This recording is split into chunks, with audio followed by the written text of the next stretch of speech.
อย่าออกไปหาเดี๋ยวนี้แหละ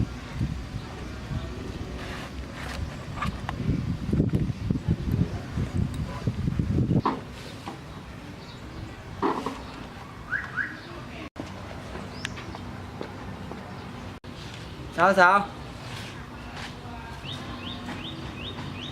เช้าเช้า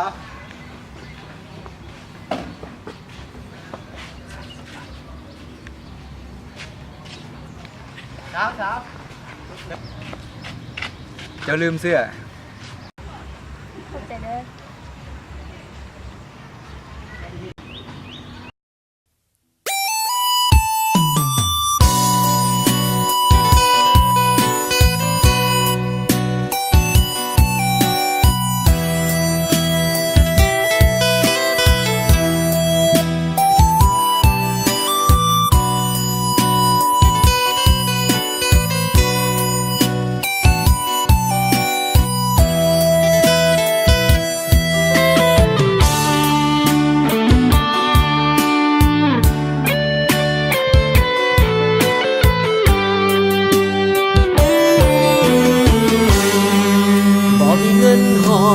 50 ล้านอย่าฝันเอาลูกสาวเพิ่น10 ล้านมันพอกระเทินจ่ายค่าเดินจัดดองบ่พอ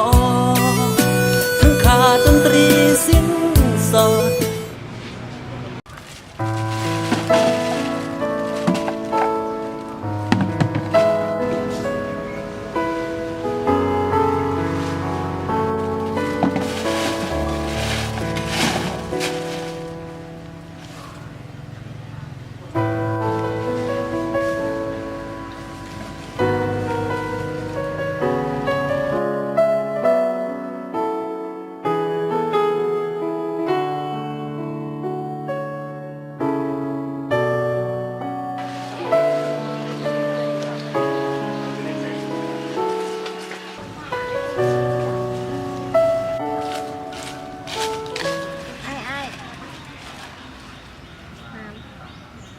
ขอบใจเด้อสำหรับมื้อนั้นที่เอาเสื้อมาส่ง